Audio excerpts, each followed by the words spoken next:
Okay, good afternoon. I'll give you the injury update here, and then we'll get into your questions. So the following players will not practice today. Joey Bosa, James Cook, A.J. Epinesa, Taron Johnson, Daquan Jones, Shaq Thompson, and Joshua Palmer, and Terrell Bernard will be both limited. What's James dealing with? Sorry? What's James An dealing with? ankle. Yeah, ankle, foot, something like that. Yeah. Can you just go over that list? That's quickly? their list, yeah. So those that will not practice: Joey Bosa, James Cook, A.J. Epinesa, Taron Johnson, Daquan Jones, and Shaq Thompson. And then the last two were Terrell Bernard and Joshua Palmer will be limited today. What's the deal with Sean? He has a wrist going on. Yeah. Are any of those veteran rest? Sorry? Just to make, are any of those veteran rest? No. And what are your thoughts on Daquan? What is his chances moving forward here this week? Yeah, we'll see. It's one day at a time. He did some work with the training staff yesterday and the day before, so today is a kind of a rest day for him, even though it's not veteran rest. But rest day in terms of his rehab schedule here. So. Sean, what have you liked about Javon Solomon's approach throughout this season? Kind of staying ready, being ready, and obviously playing a big role this past weekend. Yeah, Solly's taken a step in year two. He continues to embrace that growth mindset, and no role is too small. He'll play special teams, any role in special teams. He comes in and does things for us on defense over the course of 8 games now. So just really appreciate his mindset, his attitude, and what he's able to bring and his potential growth moving forward for us. James pop up during the game, or was he got some treatment on his lower body? It looked like during the game. Is that yeah, a little bit. Came up during the game, just sore in the last couple of days after the game there. Yep. Hey, Sean, I know Brandon's going to speak to us after, but just your thoughts on staying pat. And do you feel like your roster, despite some clearly injury areas that are problems for you, are you good to go here? I believe in Brandon. Listen, I believe in his staff. And as a coach and a coaching staff, you're always looking for those quality players that you feel like can exponentially increase your odds of winning. I think any coach or coaching staff would say that. Sometimes deals work and sometimes they don't. Sometimes it comes to fruition and sometimes it doesn't. It's a high demand time of year with the window that just passed. So I love our team. I believe we can win, and the reason is we've got guys who are buying into playing as a team, playing for one another. We've got a culture that's ripe and a coaching staff that knows how to develop players. Do we have some holes due to some injuries? We do, and it's frustrating. But that's also where young guys have to step up. So that's how I see it.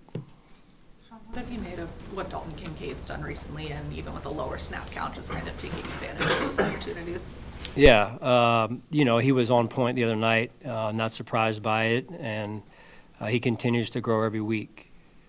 His role in our team, his role in our offense, him growing as a player overall in the run and pass game, and I've been very happy with his growth to this point in the season. Hey, Sean, Joe said the other day, too, that he has to start realizing he needs to get Dalton in there more. Would you agree with that he needs to find ways to get him on, even though your tight ends are playing really well? Yeah. Does he need to get him on the field more, you think? Well, anybody that's catching the ball and doing good things with it, that's a good revelation, good thought by Joe. So, no, it's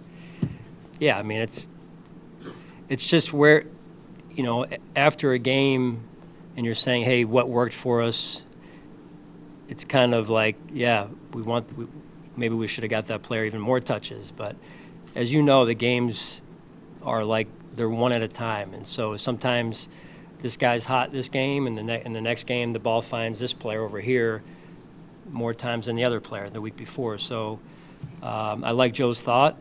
Overall, I just feel like we just got to continue to play good offense, and the ball will find the right person at the right time. Sean, how do you feel like Jordan Poyer's presence has helped with Will Bishop and then the way those two are working together right now? Yeah, Jordan has been instrumental in a lot of players, a lot of young players' development. Cole being one of them, Jordan Hancock another. So, it's, I could talk forever about Jordan Poyer, so I won't do that. I won't bore you guys, but his impact goes well beyond the playing field. How impressed have you been with what he and Jordan Phillips have done strictly on the playing field? Jordan Poyer and Jordan Phillips? Yes. Yeah. It's really kind of surreal to watch because they've been around for a number of years and neither of them are as young as they used to be, myself included, or they want to be. And yet what they've brought to our team from an attitude, leadership, energy standpoint, and just an overall of, hey, here's how things work here, has been felt and in a very impactful way. So what are your expectations you would like to see from Keon Coleman in terms of his development the rest of the way? Continue to grow. This past week he took a step in terms of playing in a two-dimensional type of approach with, making some catches in the pass game, making some key blocks for us. And when you're trying to move the ball, it takes all 11. And his role from play to play may change. Obviously, like I said, making a catch. And then next thing is laying a key block for us in the run game or the pass game. So it's, again, similar to Javon, the question I was asked about Javon, no job too small, no job too big. That's how you embrace team football. And again, that's, for us, and this is what I said earlier about how we win. You win as a team. And when you play as a team, the game gets a lot easier.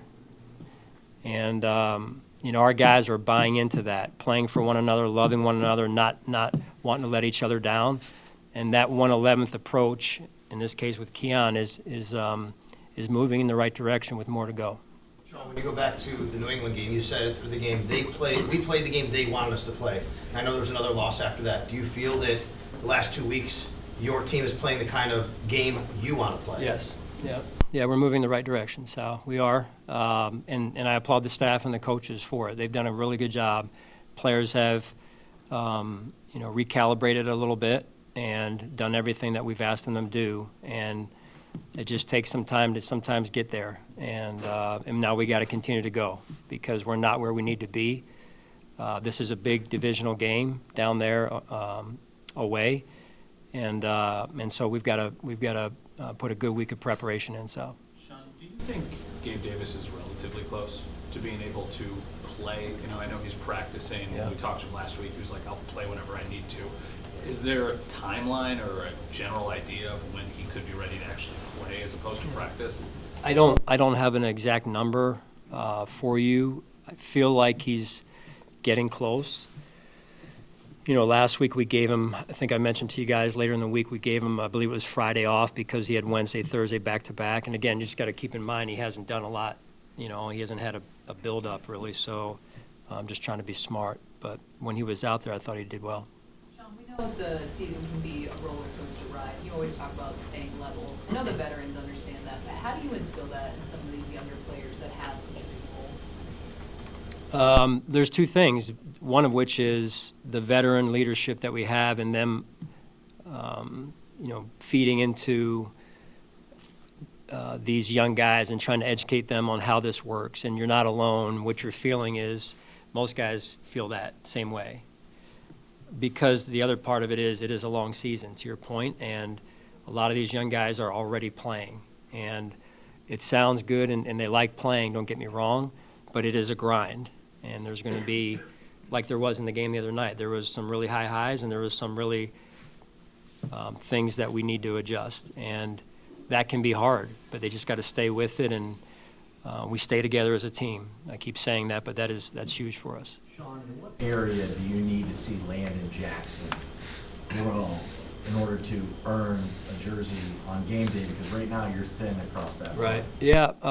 Another player that I mentioned with the injury situation, some of the holes that he needs to step up, and he knows that. Landon's been very conscientious. He's worked extremely hard every week. And I mentioned this after the game to you guys. The hardest part of not playing week to week in the NFL is the team moves, and you got to make sure that you're moving with it. Because when you play and the team plays, there's development, you kind of get into a rhythm. And so the players that aren't playing have to find the best way to move with the team as the team moves. So we'll see where that goes this week for Landon, but I know he's been working hard behind the scenes. John, what have you thought of Max Hairston in the two games you've seen him? Have you been pleased with how, after missing all that time, he seems to have fit, right in pretty quickly here? Yeah, he's off to a good start. He would tell you that there's certain plays he wants back, of course, and it's just how can you continue on your routine even though there's noise, and that's one of the hardest things to do. It was asked earlier about young players, and there's so much noise due to exposure and everything these days that you've got to be able to really navigate that and block out all that noise and get right back into your routine that got you the results that you had a week ago or 2 weeks ago, what have you. So you got to stay very disciplined. Sean, you talked about your defense has embraced a nastier attitude these last few weeks. Is that something that the offense can feed off, and something that the offense can also embrace, that attitude that you talked about? Yeah, I feel like both sides have fed off of each other in that way already. So it's a whole team thing. Special teams, you see those guys out there, they're getting after it, and I love nastiness. I love physicality. That's how we play here in Buffalo. So if you want to be good, you got to bring that to the table in all three phases. Sean, you said a division game and it's Miami. That's a team in some transition. They made some trades, they fired the GM, all that kind of stuff. Is that the kind of thing you need to address at all with your team, or is that the veterans know this in terms of, obviously you respect opponents, but it's been a little bit different than what we're used to seeing out of the Dolphins this year? Yeah, we can't control any of that. Logical question, Mike, but at the end of the day, we've got to get ourselves ready to go, and our level of play, as I've said before, is what matters most. And what impacts that the most is how we prepare during the week and how we handle ourselves. And if we're worried about that, then we're not going to be able to play to the level we need to play to win the game. Very competitive team, and we have a ton of respect for their game, so we've got to get ourselves ready to go. Very good. Thank you.